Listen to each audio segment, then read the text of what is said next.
Hey,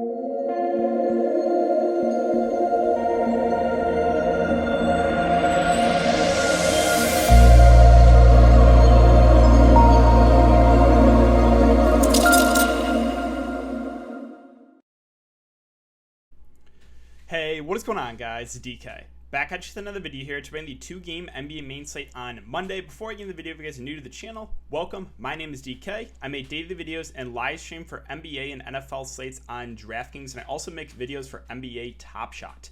If you're unable to watch these videos, I also upload on Apple Podcasts. Link down below. It's called the DKDFS Show. If you're interested in signing up for premium content, I offer that on patreon.com, an esports package that includes Call of Duty and CSGO.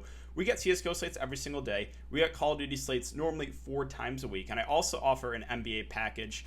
I do want to thank Prize Picks for sponsoring this episode. Again, if this is your first time watching, you're just not familiar with Prize Picks, the idea is they will post fantasy scores or fantasy, projections, and you can either take the over or the under on these. They have a lot posted already. I think a ton, 20 plus already for tomorrow's 2-game slate. So yeah, right, the idea is, do you like the over under on 46 fantasy points for Jimmy Butler? So for me, I think I like the over there because he shot absolutely awful last game and still won for 47 fantasy points. Dragic at 26 feels a little low. Going down to the late game, I think Nurkic at 36 also feels a little bit low. But yeah, again, they have a lot of players posted here. Monte Morris, again, I think he got in foul trouble last game, so he probably plays a little bit more. But it's a fun change of pace because you're not playing against anyone, you're playing against the house. Also, they do have single stat DFS. They'll have those posted probably more. They don't have it up right now, but they'll post it more tomorrow. So you can take over under on points, rebounds, assists, 3-pointers made. I think those are the 4 options that they have. So if you guys want to try it out, you can sign up. Use the code DKDFS. DKDFS, all one word, link down below. You will get a 100% match up to $100. So you put $100 in, you get $200 to play with. And finally, I just got to thank you guys for all of your continued support. Again, the videos, you guys have been showing a lot of love, getting close to 150 likes on every one. The live streams, you're getting a ton of likes. The super chatters, again, thank you again. Not necessary at all, but greatly appreciated. So if you guys do enjoy all this content, if you could, leave a like button on the video, subscribe if you haven't already, and hit the notification bell so you know when I upload videos, you know when I go live. I will be doing a YouTube live stream tomorrow. Make sure to check it out, and let's try to aim for 150 likes on this video. All right, so before we talk about players and the prices of this 2-game slate, let's look back behind up here from Sunday. Sunday, really ugly. Just a really low scoring slate. Well, this is my late night. I'll show you the late slate. I'll show you my main slate lineup and kind of tell you why I did what I did here. So I guess first we got to obviously tilt about Joel Embiid foul trouble.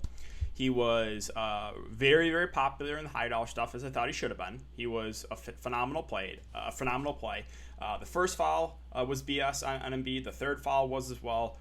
Awful calls. And because of Embiid foul trouble, it allowed Ben Simmons and Tobias Harris to have really big games. Now, I do think they were solid plays, but maybe a little bit overowned, right? When Embiid is out there, he dominates the offense. So that tilted me a little bit because you had Ben Simmons at 50%, you had Tobias Harris 30% ownership. A little bit tilted about that. And then Chris Paul injury. He, again, 60% only higher dollar stuff. He was a phenomenal play today. Can't really predict injuries. He did come back. He was not himself at all. If you watch that, you could tell he could barely dribble with his right hand.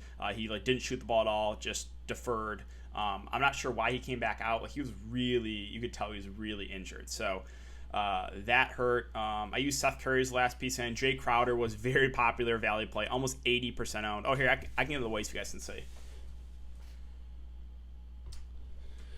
All in all, it's again a super low scoring slate. Alec Burks was one guy I got hit on. He went for 37 fantasy points, only 20% owned. You had Derrick Rose 3 times his ownership, and Burks actually outscored him, cheaper and then way lower owned.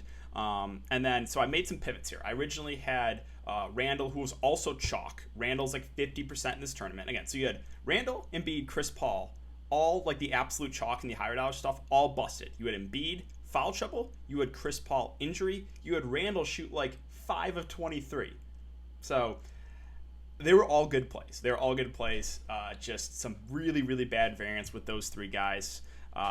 So I'll tell you the reason why I pivoted off. So I had Randall, I had Derrick Rose, and I had Randall, Derrick Rose, Burks, and Noel. So I basically had the Knicks stack, and I pivoted because I was already, in a rough spot with Embiid busting and Chris Paul busting. So I pivoted to get a lower-owned Jonas Valanciunas. Also, Mike Conley, we got the news late that Donovan Mitchell's out. So I thought Mike Conley was a phenomenal play. I made the post about it on Patreon. I was like, try to get Mike Conley in. He looks great. So I got him in only 25% on Conley. That's also looking pretty good. He's got almost 30 fancy points just starting the second half. Royce O'Neal is a filler play. Hopefully he can just get a little bit. But really, so many plays busted. Like DeAndre Hunter was a popular value play in the higher dollar stuff. He was a complete bust. Trying to avoid all these landmines. There's a couple guys that did well. Again, you had Simmons and Tobias because Embiid got in foul trouble. You had Trae Young, and that was really it. And a lot of the popular value plays busted. Noel got injured. He was popular in this. He was about 40% owned. Just an ugly slate, and we'll see. I think I gave myself at least a chance with a lower owned Conley and Valanciunas to cash here. Cash line's about 240 right now. I got 208 with all my guys very, very low owned. So we'll see how it finishes up. But yeah, then I'll show you guys the late slate, which is actually doing a little bit better. This is only a $10 entry, winning 10x right now. Don't know if this is going to hold, but I use Trey, Rose, and Burks together. Randall, again, just can't predict 5 of 22 shooting, right? I'll play him in that spot all day long. Again, it's like the DeMar DeRozan thing, right? DeMar DeRozan shot like 4 of 20. People were tilted, he's such a bad player. No, I'll play DeRozan in that spot 100 times out of 100. I will play Randall in that spot 100 times out of 100. And I will play Joel Embiid below 10K against the Wizards in that spot 100 times out of 100. So, again, just some bad variance. Again, Noel, he got injured. Conley, Gibson, and then Valanciunas. So that was my late slate lineup, and that's the main slate. So hope you guys avoided some of these landmines. Even the winning lineup's got some snowflakes in it. It was just one of those days where like everything busted. So all right, I thought I clicked NBA, not NBB. Let's now move on to this 2-game slate. If it'll,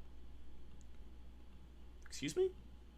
Okay, there we go. Okay, so we have the Heat and the Bucks. Super excited to watch this one. It's a 222.5 over under. The Bucks 1.5 point favorites, and Blazers Nuggets a 227 over under. Nuggets 1.5 point favorites. Made a bold call on Twitter. I don't know if you guys don't follow me on Twitter. I made a bold call here. Got some hate on it, but I said the Bucks are coming out of the East and the Blazers are coming out of the West. Again, I don't play the chalk. I take some risks. I made bets on both too. Again, I made a bet on the Bucks to win it all. I made the bet on the Blazers to win the West. The reason being, I think the West is really up for grabs. I think the Blazers are a team that, again, they can get hot. And we saw kind of at the end of the year, they were playing really, really well. And then the Bucks, I think they can take the Nets. I do. Drew Holiday, I think, is the difference maker over Eric Bledsoe.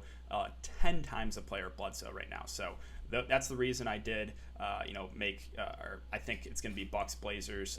Again, it's obviously super, super contrarian, but I'm not playing it safe. It's boring to make a call like Nets, Lakers. No, I'm not doing that. So, all right, let's talk about this 2-game slate. Miami and Milwaukee. Start off with Jimmy Butler, 8.5K. I'm going right back to the wall. If people want to get recency bias and fade him, go for it. He shot 4 of 22 and still put up 47 fantasy points. He's the best play in the slate right now. Absolutely love Jimmy Butler. Going right back to him. He played 41 minutes in regulation. Love him. Bam Adebayo at 8K. Definitely in play. You could play them both since it's a 2-game slate. He has a little bit of a lower floor than Jimmy, but he'll also come in at way lower ownership. Again, so if you want to use Bam over Jimmy for lower ownership, you can. Optimal play-wise is definitely Jimmy over Bam there.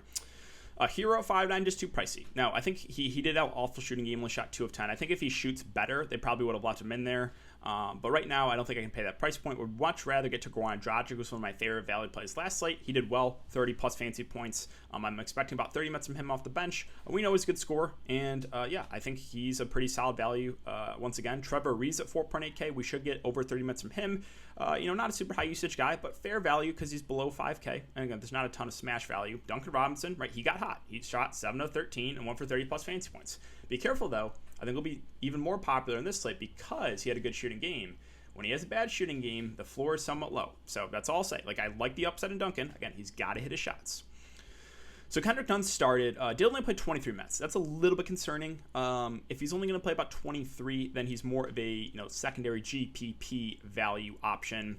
And then Dedmon got a little bit of the backup 5 run. We know he's actually a decent point per minute guy.